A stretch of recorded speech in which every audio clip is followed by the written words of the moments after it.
And they don't use real cheese. This is what threw me off.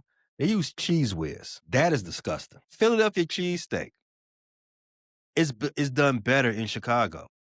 Whoa. Well, you're feeling dangerous today, aren't you? You feeling That's a dangerous take. today. That's a That take. that that is a take.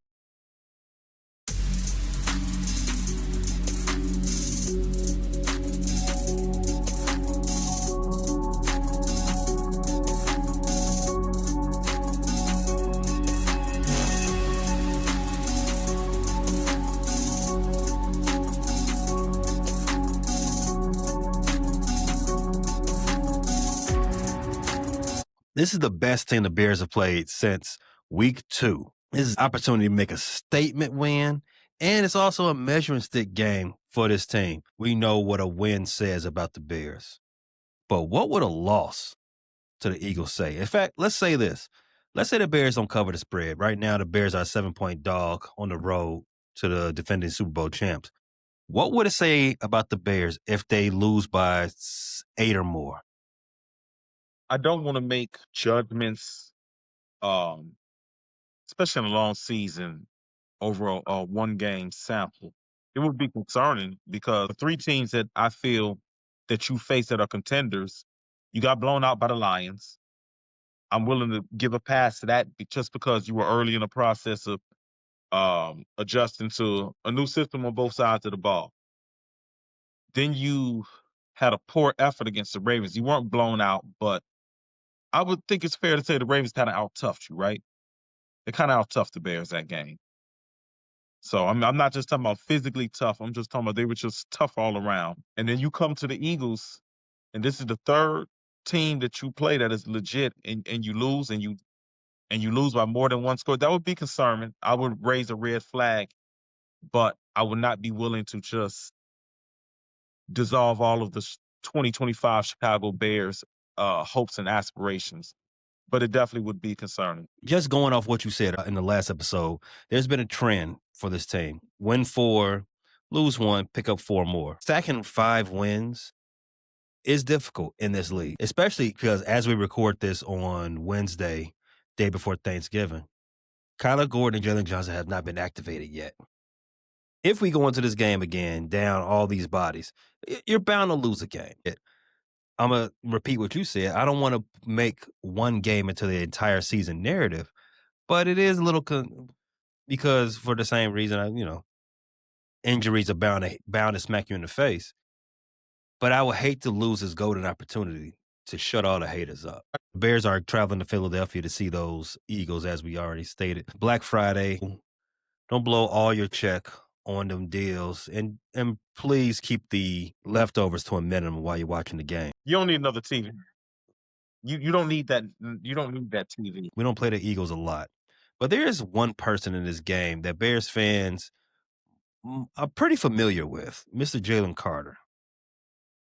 He was drafted in the same draft as Darnell Wright. With the emergence of Darnell Wright, can we and the rest of Bears Nation, can they now move past polls choosing to not draft Jalen Carter in that draft 2 years ago? I've been very outspoken since the day that it happened when he gave the Eagles Jalen Carter and took Darnell Wright. I've been very outspoken. I've been a critic. However, the last 7 games of Darnell Wright, if this is what we're going to get, I have no complaints about him passing on Jalen Carter. Darnell Wright is absolutely a Pro Bowl, borderline all-pro right tackle right now. I'm not going to apologize for taking a Pro Bowl, all-pro tackle, either side. So I think those are the most critical positions in football. Not exactly the sexy position, but they're critical. You get a franchise quarterback, they are the guys protecting you for the biggest threat to your franchise quarterback. So if we continue to see this Darnell Wright, I'll have no more qualms. You won't hear me complaining about passing on Jalen Carter again. I don't think there's anything I can say behind that. And Jalen Carter's already made an All-Pro, and he's already been a significant piece to a Super Bowl winning team. However, if Darnell Wright does continue to play on the path that he has been playing, and he makes a Pro Bowl, an All-Pro, I'll be fine. A tackle, when you have your franchise quarterback, is much more important than an interior lineman. Definitely. I, even though I would have preferred the Bears to get Jalen Carter, and I still do have my issues with passing on Jalen Carter for the reason that they did pass on him. Yes, there were some off the field issues with Jalen Carter. He did that shit. Whatever they freaking did, he did. Reason why Ryan Poles decided not to draft him wasn't because of Jalen Carter doing that shit. It's because he didn't believe Eberflus and his coaching staff were the right coaches to build a structure around Jalen Carter. That therein lies the problem. If you don't believe in your coach to provide the structure for a player, he's not the coach for you. Your coach should be able to cultivate any talent you bring in, as long as the talent isn't CTE Antonio Brown. There's nobody that can do anything with CTE Antonio Brown, but with reasonable minded people, your coach should be able to manage that. That's what they're paid to do. They're paid to manage the personalities and the talent on the roster. You heard Antonio Brown, they gave him bail. You know what? Not to get off subject, looking at that video, I think the charges are going to come down. I don't know if you will, for the listeners not familiar with the legal system, they're going to trump up the charge, especially against one of us. That wasn't attempted murder. So he's going to get charged with something like a UUW and maybe some type of assault and some type of reckless discharge of a gun in public. So I think his guns were registered, but yeah, I never believed the attempted murder was going to stick for him because he looked like he just shot it in the air. He has some sense. Before any of that happens, you do have to be arraigned, and once you're arraigned and the charge is attempted murder, you're not supposed to get bail. You're not supposed to, and this is after you ran. This is after you were a fugitive of the warrant for months. Him getting bail was the most surprising thing. Never gonna complain about a black man getting over or getting the benefit of the doubt in the system unless he harms a minor and a black minor. But you know what? We've been far too punished in this legal system. So I'm gonna let you know what, Antonio, he could go free, but he just can't be free around me. Get Antonio. We just can we deport Antonio Brown? You know, I don't want that man locked up, but I don't want him around me. Can we put him somewhere like in what's a good country to ship Antonio to? I was about to say Siberia, but he liked playing in the snow. If you know, you know. I don't know if that's a good enough punishment for him. So I don't know. Send him to Canada. Let him be Canada's problem. Not Canada. He can't be in North America. He can get back here too easily. He's got to go across the Atlantic or the Pacific. Cambodia. Australia. Yeah, you know what? Austria is good. Knowing him, he'll try to fight one of them kangaroos, and kangaroo gonna beat the shit out of him. They're gonna get the shit beat out of you. The Bears injury report, once again in double digits. This is coming down though. This week, only 12 names on the injury report, led by your boy TJ Edwards. He leads a star-studded group of players who have not practiced this week. Now, I do want to preface it being a short week. There was only one official practice. That was today on Wednesday. You had simulated practices. That's where you get these 2 days of DMPs from. So TJ Edwards, Ruben Hippolyte, Luke Newman, Dominique Robinson, Noah Sewell, and Tyreek Stevenson. All 6 of those guys have not practiced this week. Only one practice this week before you fly tomorrow after, on Thanksgiving for a game on Friday. We can probably safely assume that TJ Edwards and Hippolyte and Noah Sewell, Tyreek Stevenson, and Dominique Robinson will not be playing come Friday. Tough. Limited action today was Javon Dexter, Theo Benedict, Kyler Gordon, Travis Homer, Jalen Johnson, and Calvin Ungai, all full participants in practice for today. While they were full participants in practice, speaking about Kyler and Jalen Johnson, they have not been activated from the IR yet. What are we waiting on? Get them out there. Avengers Assemble. We are recording this a day before Thanksgiving. Things can change by the time this episode comes out. We are hopeful Jalen Johnson and Kyler Gordon, Theo Benedict, Cal Monungai, they are all out there, including Javon Dexter. We're hoping that they are out there to go. Tyreek Stevenson as well. Theo Benedict was a full participant. Who would you start at left tackle? You're really putting me on the spot with that one, huh? You invested a second-round pick in Ozzie. However, you are in the middle of a playoff push. Do you have time for patience with rookies? My thing is Theo's definitely the higher upside and the guy with the better intangibles, the better attributes. And even though Theo Benedict is a veteran, he's a veteran of not substantially more experience than Trapillo. We're looking at Benedict. How many starts he made this year? 5, 4, 6, somewhere around there? The bye week was week 4. No, it was week 5. So we have 7 starts for Theo Benedict. Okay, so he's had one more training camp than Trapillo, and his training camp was cut short by a season and an injury, so he wasn't even participating. You know what? Theo played well. I would give. You know what? I would start Theo, but the leash would be short for the simple fact that Trapillo performed well, and that this is a guy you drafted and you invested significant pick for him. We don't have time to waste picks and players not to perform. I want to push back on that. Theo has performed, but there's a limit on what you can expect from an undrafted tackle, right? Yeah. I mean, if we grade it out right now, I mean, he's played better. He played better than what Braxton was doing the first 4 weeks, and Braxton was drafted, albeit in the 5th round. Let's just give him a draft grade, an easy one. If he's better than 5th round draft pick Braxton Jones, which, and I understand Braxton was hurt, he may not actually be better than Braxton Jones because Braxton did beat him out last offseason. He beat him out this offseason. We can at least say that Theo is capable. There has been some, procedural propensities.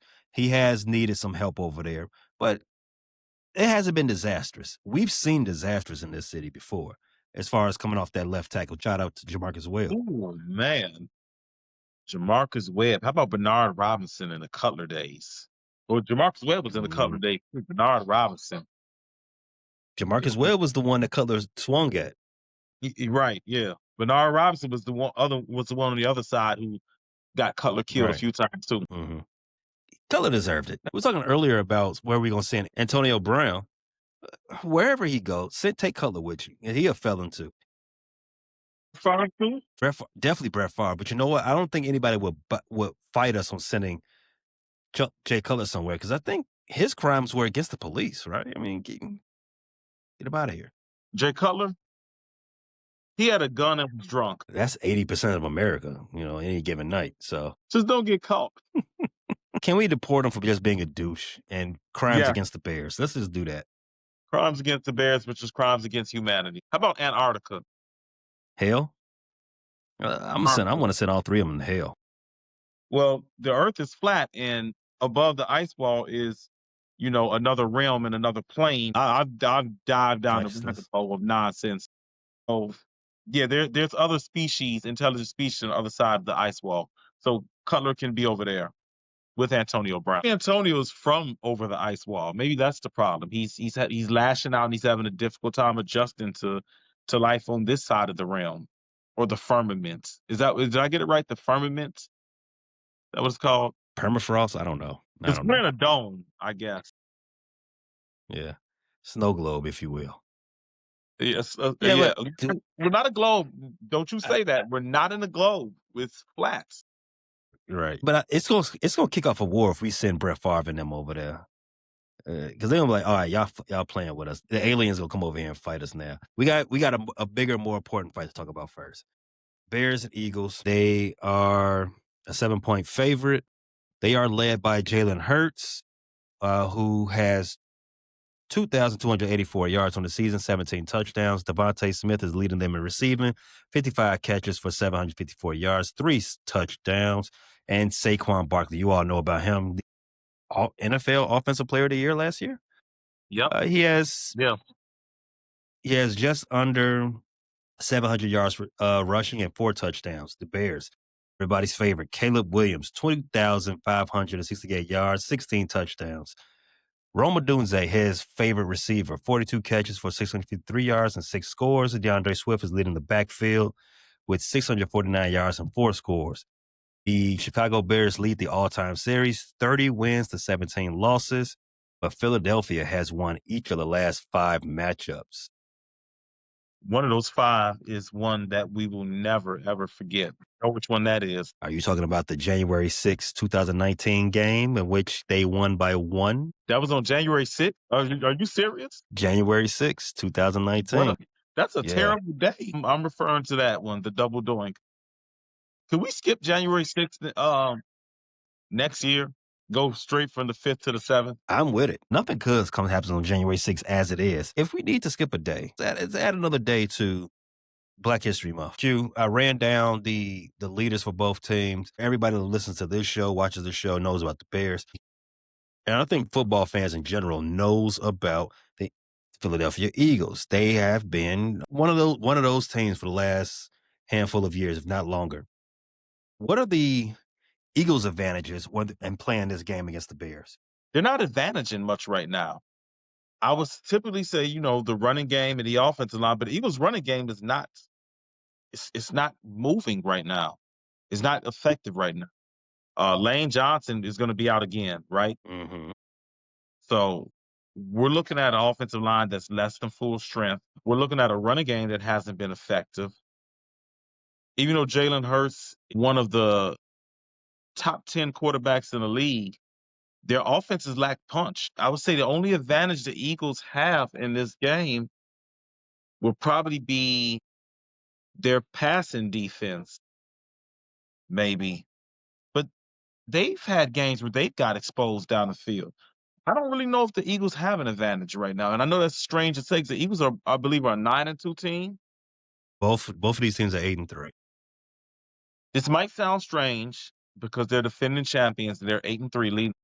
I don't think there is a necessary an advantage for the Eagles, not the 2025 Eagles, because they've actually been as inconsistent as we have been.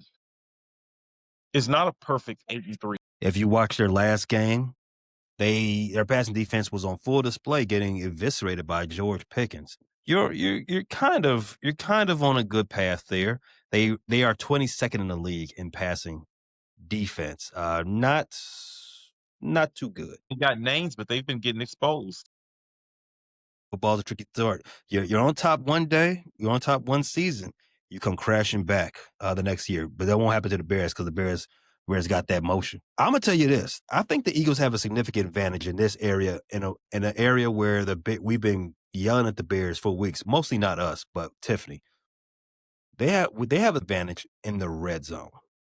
The Eagles are incredible, both offensively and defensively, in the red zone. They are ranked first and third, respectively, in red zone percentages. They haven't been in the red zone a lot offensively. I think they've only been in the red zone 27 times, but out of those 27, they've scored 21 touchdowns. That's 77%. Defenses have been in their red zone 33 times. They've only scored 16 times. It's less than 50%. So while we talk about if they can possibly be exposed through the air, you got to punch it in. At some point, you got to punch it in when you get close. They say you're going to have to kick that. And we already know we have nightmares about having to kick field goals against the Philadelphia Eagles. Kairos, don't tweak. Kairos, have them little golden toes together. The last thing I need to see is I might crash out. There might be some PTSD if I see a football go off the goalpost. I'm going to be right there with you because I ain't got time for that. I ain't got time for that nonsense. Let's talk about Bears' advantages. And I'm going to harp on something you said earlier. So the Philadelphia Eagles injury report has 10 names, led by Saquon Barkley. He was limited in practice. They have Reed Blankenship, who is one of their top defensive backs. He's limited as well. Landon Dickerson, Xavier Gibson, Brandon Graham, Miles Hinton, Willie Lampkin, Andrew Mabaka, and Devontae Smith. Devontae, Andrew, and Xavier have not practiced all week. Devontae being their leading receiver, if you remember that. But the name I did not mention that has not practiced is where I'm going to say the Bears have the advantage. Lane Johnson. He's out. He's supposed to miss 4 games, but I believe a foot fracture or plantar fasciitis. I'm not going to try to pronounce the word. Fasciitis. Fasciitis. Yeah. See, shout out to Jewel Santana. I can't read right now. You don't need to learn to read. According to him, no, you don't. According to him, as long as I know that money, I'm good. Don't worry about reading a contract. Just know the money. That's it. I got you, bro. Don't worry. Lane Johnson is out with the foot issue. So Q. Not only are the Eagles 12-21 during his career when he does not play, including that loss last week against the Dallas Cowboys, he is also 5-0 in his career against the Bears. I said in a episode a couple of weeks back that I think he's their best offensive player, and you like a casual, you said Saquon. We can agree to disagree. Wow, did you just call him casual? The disrespect. I be footballing on a higher level sometimes. I said the tackle's the best player. But like I said, we can agree to disagree. But last game, Q, you pointed this out. The last week when they lost to Dallas Cowboys, that was the first game without Lane Johnson this season. Saquon had his worst game as a rusher last week. 10 carries for 22 yards. Q, that's where the Bears can win this game. Yeah. Do we still trust the Bears defense though? No Lane Johnson, no Dickerson. An angry Saquon. Are we trusting the Bears? You gotta understand that the Eagles are probably going to come out and do their best to establish a run. Are you trusting the Bears? He's still Saquon. You did say that the Bears, they've been trending up better. If we don't have any linebackers, we're going to ask for DeMarco Jackson and the rest of them to run it back again and have another fantastic game, stopping the run. Like the Bears' chances. Because do you think the Cowboys are good at stopping the run? No. They did. No, but they did it, though. They've been stopping the run since they've acquired Quinnen Williams, though. The run defense has been very upgraded when they got that guy in the middle. I understand casuals don't understand how good of a zero technique Quinnen Williams is. But he's one of the elite ones in this league at run stuff. And so, I'd just be footballing at a higher level, watching, offensive line and defensive line play. Touche. But what about you? What other advantages do you think the Bears have? I spoke on it earlier. The Eagles have a secondary with big names. Quinyon Mitchell, Cooper DeJean, top draft picks. They really shined in the playoffs run last year. They were really good in the Super Bowl. But the Eagles' communication secondary has not been good. Reed Blankenship is down, right?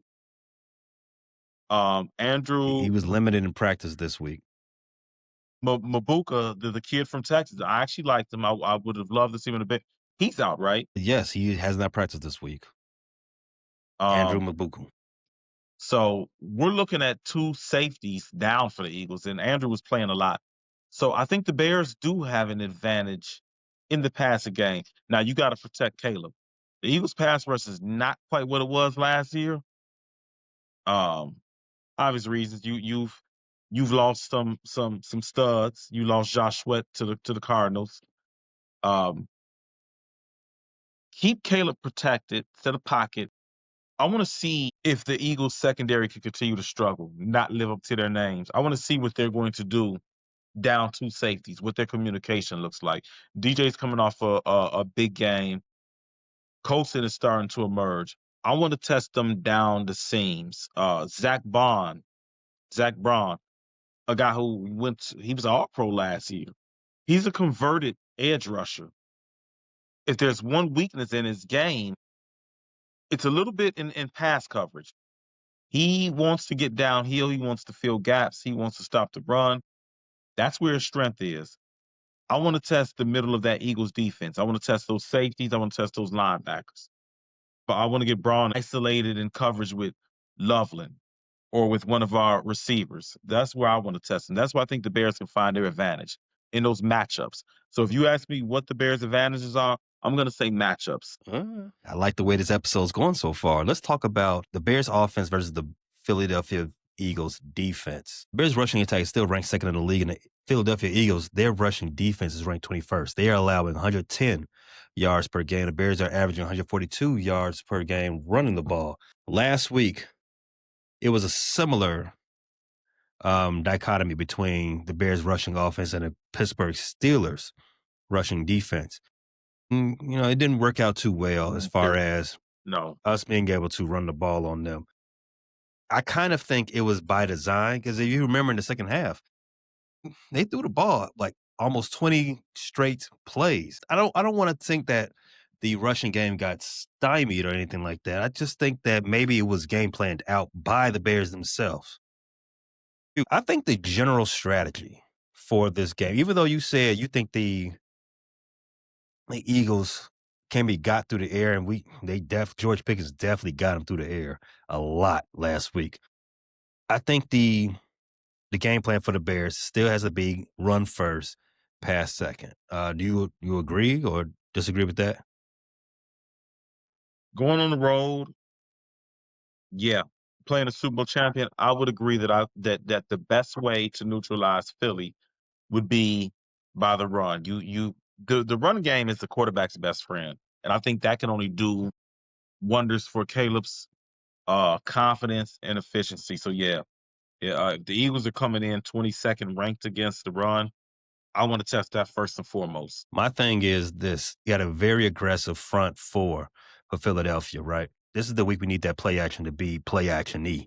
We gotta run, one pass, run, pass, run. Action. You gotta set these guys up. You gotta keep them off balance. You can't let them think they know what's coming, because that's the type of experience a Super Bowl winning team has. They see the game at another level. We gotta lean on Ben Johnson, be able to out scheme. Vic Fangio, Chicago. Yeah, Vic Fangio. Yeah, we gotta force Vic Fangio to do something that he doesn't like to do. We gotta force him to blitz. We gotta make sure that their front four cannot get home, cannot put their thumb in this game. Vic Fangio, you're gonna have to send extra pressure. You said the Bears have an advantage in matchups. We got to make sure we get Rome in one-on-ones. We got to make sure we got DJ in one-on-ones. We want to have Colston running around in the flats being defended by a linebacker or a safety one-on-one. That's the type of stuff we got to do to help us leverage our ability to put Philly on their back foot.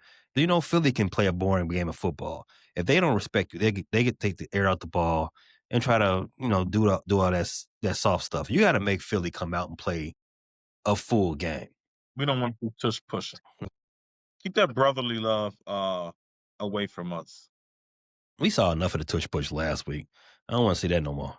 Nah. Over under Q, 1.5 sacks for Caleb Williams this week. There's no TJ Watt to buckle him in. Jalen Carter is a tremendous interior pass rusher, but it's easier to evade those, and it's harder for those guys to get sacks. They can get pressure, but it's harder for them to get sacks.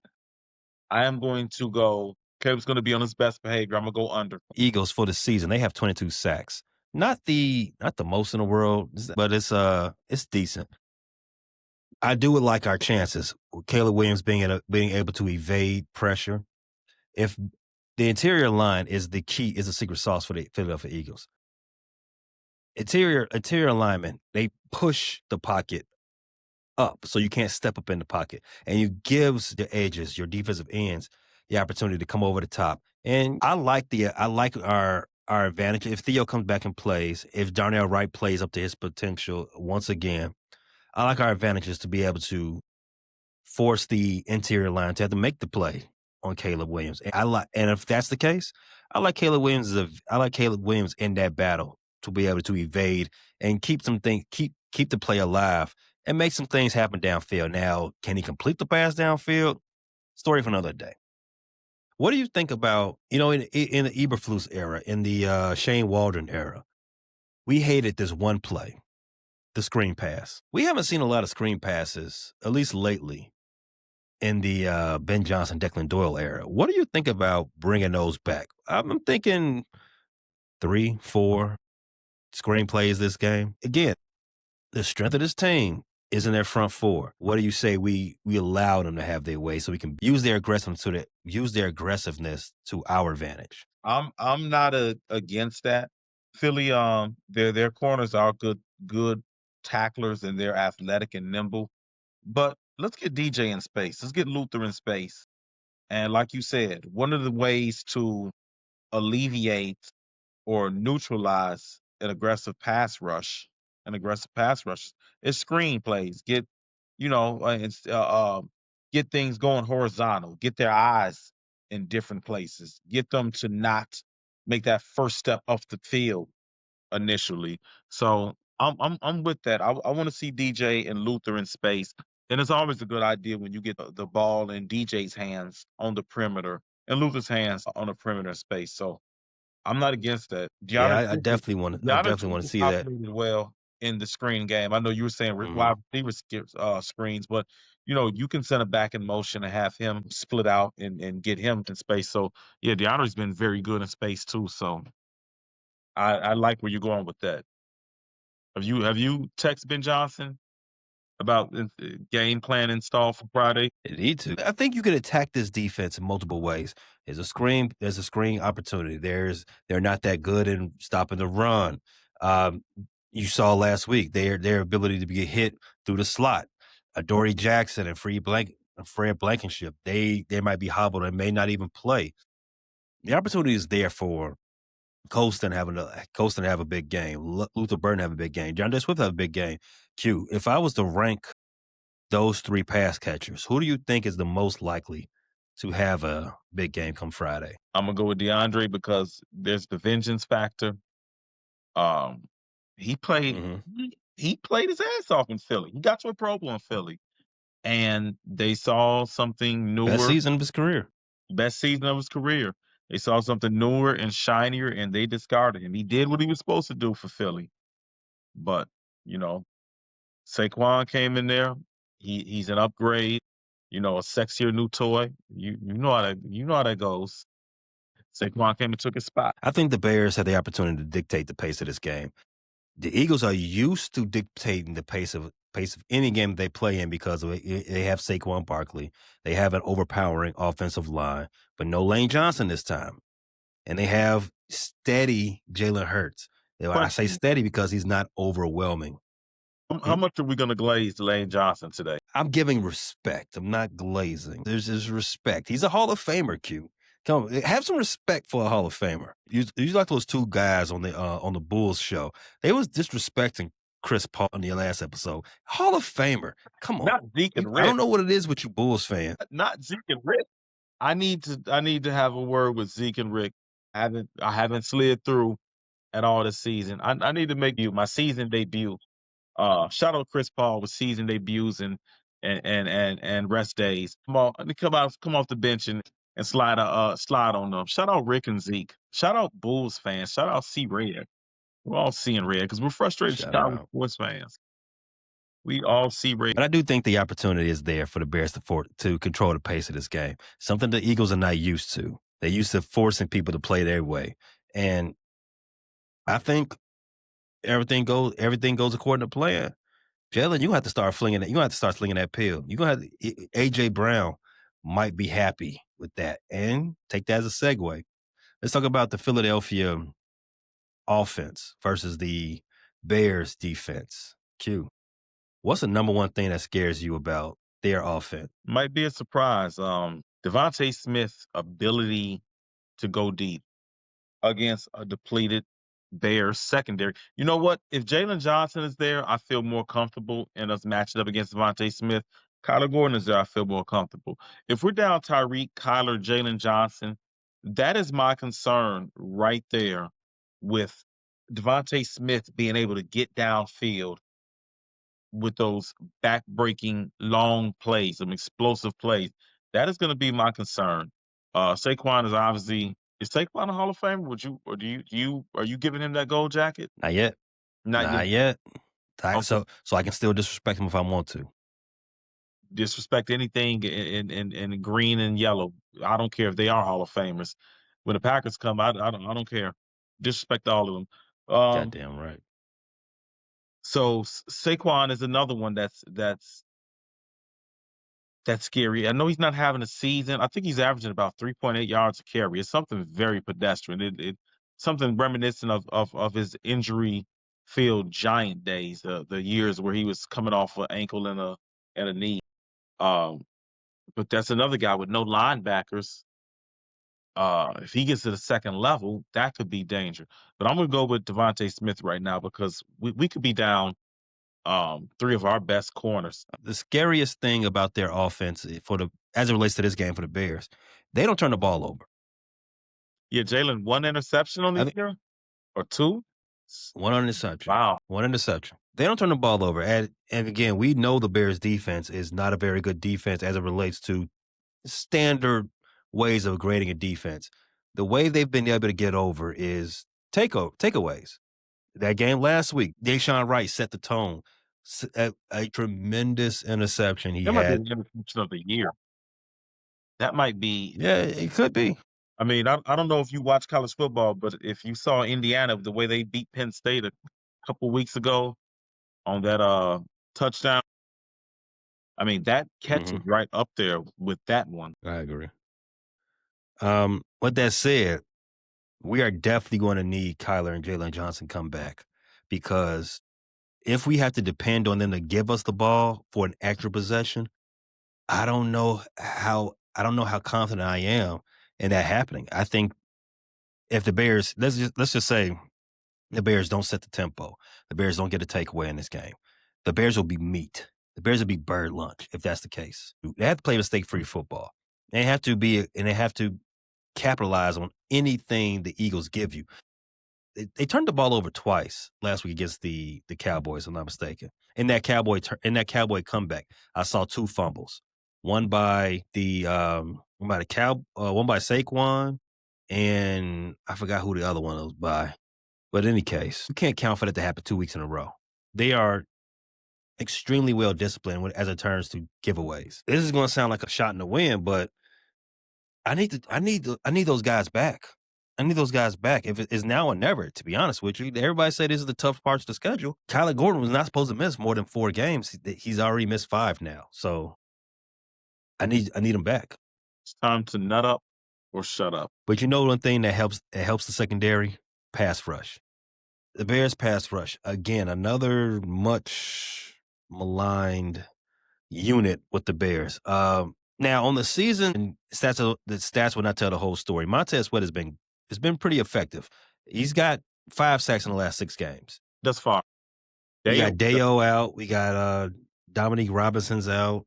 We got to lean on Montez and Grady a lot in this game because I don't want to say you can rattle Jalen Hurts, but that is your best weapon when you're playing an elite-ish quarterback. You got to be able to, if you don't want to be exposed down the field, you got to move him off his spot. You got to make him think about checking down. I don't think it's crazy to say when you say I get what you were saying, and I just want to go back to it. When you say rattle Hurts, I get what you're saying where he's a guy that's proven he's been to 2 Super Bowls, he's playoff tested, he's been through the wars. So I know you don't want to say the word rattle. However, you get pressure on Jalen Hurts and you take away the deep ball, you limit effectiveness a lot. Jalen Hurts, I know you followed him, but he came into the league initially not great accuracy. And even now, even though he's built himself up to, like you said, elite-ish, I don't want to put Hurts in the elite quarterback category. That's not where I want to put him. But he's near there. The optics of it aren't exactly pretty. And the accuracy is something that you could still accuracy is something that I still feel like he battles. If you can get pressure on him, and the other thing with getting pressure on him, this is another guy where you got to be disciplined in your passing lanes. Don't break down and take bad angles and get caught up in the middle of the line and allow him a rush lane to the outside. You got to be very disciplined in that. Yeah, so this is my concern with the Bears. We've seen these quarterbacks, these dual threat quarterbacks, really gash the Bears this year. JJ McCarthy, game one, I believe it was 2 rushing touchdowns, right, in the fourth quarter. Mm-hmm. Yep. Broke our back. Fast forward to Snoop Huntley, really hurt us with a couple runs. And he didn't even run a lot, but it was a couple runs that pretty much took us out the game. Jackson Dart, we had our hands full with him running. So we seen this thing. The Bears have to be very disciplined in their rush lanes against Jalen Hurts. Jalen Hurts, we didn't get to face Lamar. This probably is the best running quarterback we'll face this season. I'm gonna keep saying it. I think the issue when the Bears let Snoop Huntley go crazy is because they didn't prepare to place Snoop Huntley. They prepared to face Lamar. Even though they play similar, they're not similar. They do a lot of things differently, especially as it relates to scrambling, get your yards yourself. Jalen Hurts, different beast, but same animal. Yeah, I do think the Bears are vulnerable in that aspect because we're down every linebacker. We're vulnerable in that area too, because Dennis Allen really likes man coverage. So when you get these mobile quarterbacks and you're locked in man and you're turning your back to the quarterback a lot. So when that quarterback gets to running downfield, now you got to locate him. As opposed to, I think we were better against these mobile quarterbacks when we had the Fangio and Eberflus defense, because you're going to see a lot more zone. So you're going to have a lot more eyes on the quarterback. Not going to have as many guys with their back turned. So I think that's another thing. You got to take with the good with the bad. True. The last week, the Bears were able to play, I think, cover 3 the whole game because you don't fear Mason Rudolph trying to beat you over the top. You can't just sit back in a cover 3 all game when you have receivers like A.J. Brown and Devontae Smith and Dallas Goedert and with their quarterback, Jalen Hurts. You're going to have to be a little more creative in what you're showing them, right? So, yeah, I do expect them to have a lot of man looks because that's the way Dennis Allen likes to play, which leaves us, again, vulnerable for Jalen Hurts to break containment if the Bears don't get to him and give him 4 seconds or longer to look at the field. It's not an ideal situation. We was able to live with it last week against the Steelers. This is it. This is a step up in weight class. Also, with us being down a lot of personnel in the front seven, the running back, Saquon Barkley. Now, I did make the argument earlier that it plays into our hand that Lane Johnson is out and Saquon Barkley struggled a little bit last week without him. And their rushing attack hasn't looked that good all season, like as you stated. But the Bears all season have struggled against the run. They still allow over 5 yards per carry. They gave up 186 rushing yards to the Steelers last week. Yeah, 92 yards came from game one. They took another step back after some really strong weeks against the run. I want to attribute a lot of that to that tush push trick play. It was chunk play. It was chunk plays. Yeah, it was chunk plays because I don't think they was that bad against the run in totality. It was just some chunk plays. But however, it's still the numbers are what they are, right? The Bears have not been an above average run defense. Now, if you look at everything, in totality, you could think they're not as bad, but you're missing a lot of players. You're missing a lot. You're missing all your linebackers. You're missing a lot of guys on the front who can get into the fits. And you're playing the Super Bowl champs. Saquon Barkley, you get him out in open space. Lord help you. Lord help you, your ACLs, your Achilles. Help it all because you might get hurdled. you could get ran over too. Everything bad can happen to you in that open field. He's capable of doing it all, Tree. He's capable of giving it to you every which way. Pause. Did he? Lack of healthy linebackers means the middle of the field is vulnerable. Hello, Dallas Goddard. Having a pretty good year. Over under Q, 5.5 catches for Dallas Goddard come Friday. I'm gonna go under. I'm gonna go under. Mm. I'm gonna have faith that DeMarco Jackson played a really good game considering the circumstances he was thrust in. This is a guy who's a special team guy. I think he just got to the Bears early in the season, but he is the Dennis Allen guy, so he's played in his defense in New Orleans before.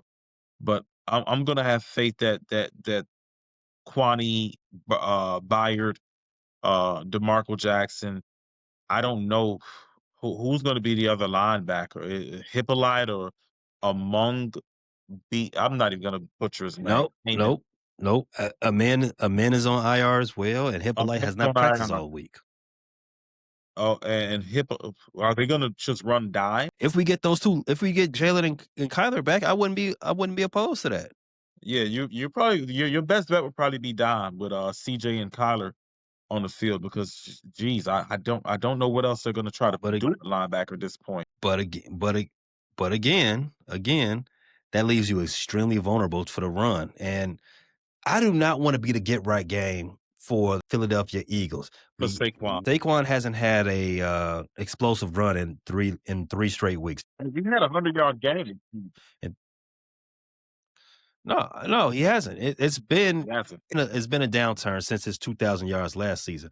I don't want to be that team that gives him that boost. And on a side note, I picked in the second slot, I think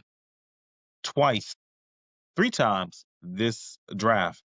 You know how many times I picked Saquon? Mm-hmm. How many? 0. And I got all sorts of questions on why would I pass on Saquon and Bijan. Mm-hmm. The answer is Jahmyr Gibbs. I mean, well, Jahmyr Gibbs is better. Argument for another day. If the Bears want to keep this game, keep this game in their grasp for them to be able to to upset the Eagles, they're gonna have to, one, protect the middle of the field. You can't have Dallas Goedert go crazy. Two, you're gonna have to limit Saquon Barkley. These are tall tasks. I don't know how well they can do either one given our injury situation right now. If they can't do both or just do one, it's looking like a loss. Because again, I do not want the Bears to be that get right game for the Eagles or anybody. The Eagles haven't scored 22 or more points 3 straight weeks. I already said Saquon hasn't had an explosive run 3 straight games as well. And the Eagles offense, they've scored under 21 in 5 of the last 7 games. They are due for a breakout. But let's push that breakout one more week. Let's talk about our predictions for the game. You go first. How do you think this game plays out, Q? I think you're going to have a Bears team that comes out inspired. They hear the chatter about they haven't beat anybody good, and I don't know if people consider the Steelers good. They consider them respectable, but you beat a Steelers team without Aaron Rodgers. So that's going to be kind of an asterisk that people hold over your head. The Vikings are not what some people thought they were, although I didn't think the Vikings would be this good this year. I felt like there was a little bit too much instability at quarterback. You're relying on a guy who's essentially a first-year quarterback to fill the shoes of highly productive quarterbacks that were his predecessors in Sam Darnold and Kirk Cousins. That being said, I do unfortunately think that the Eagles will hold the fort down at home, like a lot of good teams do at this time of year, especially playoff teams. I got the Bears losing this one, a close fight, but I got the Eagles 24, Bears 23. 24-23, huh? So the Bears covered at 7. Yeah. Chicago's better than Philly in a lot of different ways. A lot of Philadelphians, they go over the water to go to Atlantic City for the casino. Chicago goes to Indiana. They go right to Hammond to the Horseshoe. Chicago does better drill music. I don't know if you a drill fan. I don't know if you should be a drill fan. The Chicago artists do it better. and even on the collabs, Chicago artists are better. Chicago has better landmarks. The Liberty Bell, cool and all, but give me the Uh, Bing. a cracked bell, I'm overrated. Sorry, cracked bell is overrated. The only thing we crack in Chicago is you know what? Let me not even say it. Our sports heroes, real and fake, are better in Chicago. Give me Jordan, Walter Payton. Here, get out of here, Reggie White, Randall Cunningham. You cool, but get on out of here. JoJo Embiid, get out of here. Dr. J's cool, but Michael Jordan better. Who? Allen Iverson, you cool too, but we got Jordan, we got Derrick Rose. Philadelphia cheesesteak is done better in Chicago. Whoa. Well, you're feeling dangerous today, aren't you? You feeling That's a dangerous take. today. That's a take. That is a take. When I went to Philly and I went to the South Side, I forgot the name of the place, Geno's or something like that, I think, or Vito, something. They said this is the best place to get a Philly. So let me get a Philly. All it was is bread, meat, and cheese. I say, bro, where the rest of the stuff at, man? What the tomatoes? What the mayo? What you doing? What the rest of it? No green peppers, no onion. Yeah. Yeah, they said, no, you got to ask for that. I'm like, hold on. Ask for It's that. standard in Chicago. Yeah. So how many Philly Like, cheesesteaks did you get? I went to the 3 or 4, and this was a long time ago. I went to the a good handful of the best places in Philly, and they all made it the same way. So I'm like, all right, and they don't use real cheese. This is what threw me off. They use Cheese Whiz. That is disgusting. That is. Uh, You're missing a chance at good content too. You should have documented this and uploaded this. Those foodie critic yeah, but videos. this is Oh, this is back in the day. this is well before. People took Yeah, pictures of their this food. was like right. I think this was prior to 2010. I don't even think I was on Facebook yet. Oh, But so this is the days when people just ate their food and then take pictures of it. yes, it was. We didn't do all that cataloging for everything you did in life. But the point is, Chicago's better than Philly in a lot of ways, but they're not better in football right now. I don't think they're going to be better in football come Friday. It pains me to say this, but I got Philadelphia winning this game. I don't have Philadelphia covering at 7, though. I'm going to keep it slight. I'm taking Bears plus 7. I don't have the Bears winning outright. I got Philadelphia in a boring game on Friday, 23-17. You know they're gonna make us both look wrong, right? And that's fine with me. Hey, man. They're gonna embarrass us, and I don't mind this time. Make us look bad. They've embarrassed me quite often before. I would not mind it this time. Bear down. Bear down. Thanks for listening to this latest episode from the Frustrated Chicago Sports Fan Channel. Don't matter if you listen to this on Apple Podcasts or Spotify or watch it on Twitch or YouTube. Make sure you like, subscribe, share with a friend, hit the notification bell so you never miss a drop. And to all the guys from Chicago, we say 3 things. Bear down, go Cubs go, and sell the team, Jerry.